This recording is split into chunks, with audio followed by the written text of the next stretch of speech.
야구야구 김영준입니다. 1차전에서 야마모토가 1회도 못 채우고 강판된 다저스는 미저라우스키 쇼크가 2차전을 강타합니다. 다저스는 오타니의 리드오프 홈런 이후 16타자가 12개의 삼진을 당합니다. 3차전에서 다저스는 글래스나우가 돌아왔고 힘들게 2점을 뽑지만 테너 스캇이 승리를 날립니다. 스캇은 득점권 피안 타율이 3할 6리, 하이 레버리지 상황에서 3할 8리, 한 점 차 이내일 때 3할 3리입니다. 결국 3연전을 모두 내준 다저스는 휴스턴과 미러키에게 2연속 시리즈 스윕을 당했습니다. 다저스는 디트로이트에 이어 메이저리그 승률 2위지만 디트로이트가 5할 이상 팀을 상대로 24승 18패인 반면 다저스는 20승 22패입니다. 이는 25승 19패인 자이언츠보다도 좋지 않습니다. 최고의 팀들도 연패가 길어질 수 있습니다. 하지만 2019년 이후 승률이 휴스턴과 양키스를 제치고 압도적인 1위인 다저스에게 2연속 3연전 수입은 무척 낯선 일입니다. 다저스가 미러키에게 수입을 당한 건 2014년 이후 11년 만이고 6연패는 2019년 4월 이후 처음입니다. 2연속 시리즈 수입은 시간을 2017년 9월까지 돌려야 합니다. 가장 흔들리고 있는 건 타선입니다. 부상자 명단 투수가 한때 15명을 찍은 가운데 팀 ERA 순위가 2021년과 2022년의 1위와 2023년과 2024년의 13위에서 올해 23위로 떨어진 다저스를 지탱한 건 강력한 공격력이었습니다. 다저스는 얼마 전까지만 해도 WRC 플러스 125가 1927년 양키스와 같았지만 6연패 기간 10득점에 그침으로써 118까지 떨어졌습니다. 이에 양키스에 밀려 2위가 됐습니다. 이도류 때문이 아닌 키케가 부상자 명단에 오르고 테오스카, 에드먼이 좋지 않은 다저스는 무엇보다도 오베프의 활약이 지난해만 못합니다.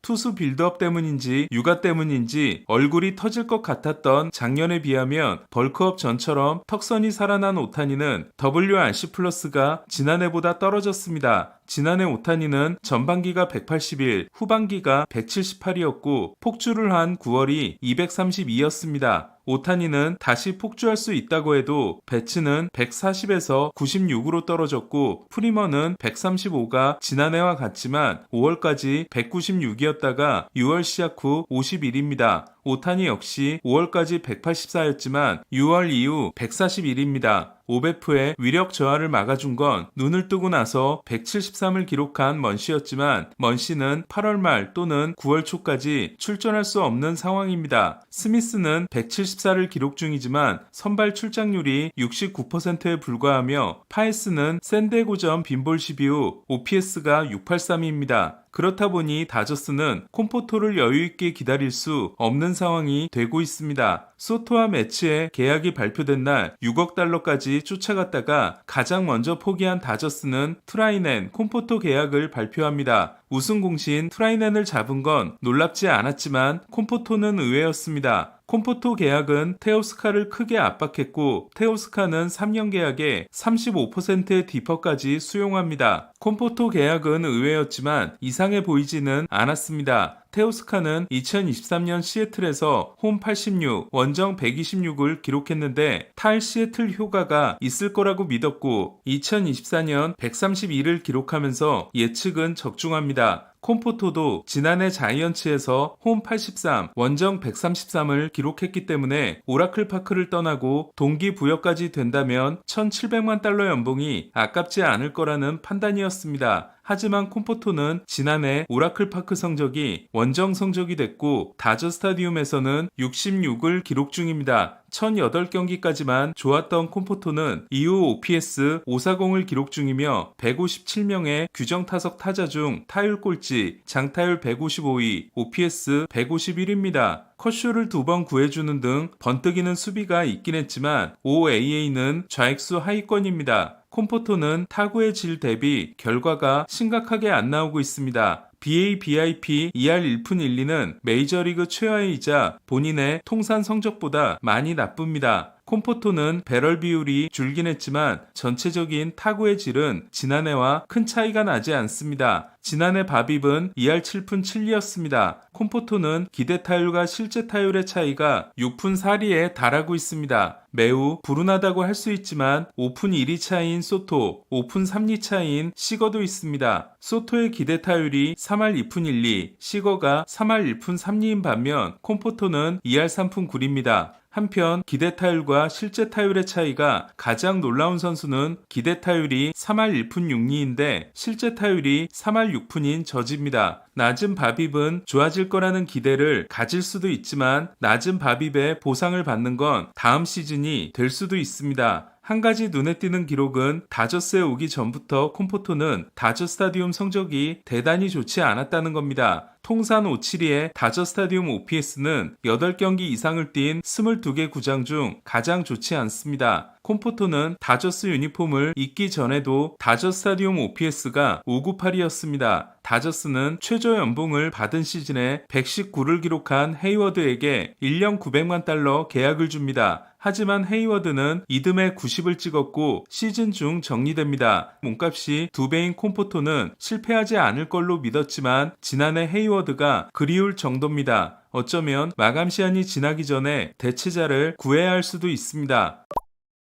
콤포토를 버리게 된다면 누구를 데려와야 할까? 콤포토가 좌타자이기 때문에 좌타자를 데려와야 할 것 같지만 테오스카의 부진과 부상을 생각하면 우타자가 나을 수도 있습니다. 다저스는 많이 좋아지긴 했지만 우한 상대 119, 좌한 상대 115로 좌한 상대 성적이 조금 더 떨어집니다. 디 애슬레틱의 거래 가능 40인 명단에서 가장 눈에 들어오는 선수는 29위인 해리슨 베이더입니다. 2022년 가을에 반짝했지만 양키스에 남지 못하고 1년 계약을 맺은 매치에서도 참담하게 실패했던 베이더는 올해 미네소타와 1+1 계약을 맺었습니다. 올해 연봉은 475만 달러이고 내년 1000만 달러의 상호 옵션이 있으며 상호 옵션이 무산되면 150만 달러를 받아 1년 625만 달러 계약이 됩니다. 베이더는 WRC 플러스 114와 승리 기여도 1.8을 기록하고 있는데 발이 빠르고 수비를 잘한다는 게 엄청난 장점입니다. 좌익수와 중견수 수비를 보고 있는 베이더는 외야 수비 8위이며 전보다 떨어지긴 했지만 상위 20%의 스피드를 가지고 있습니다.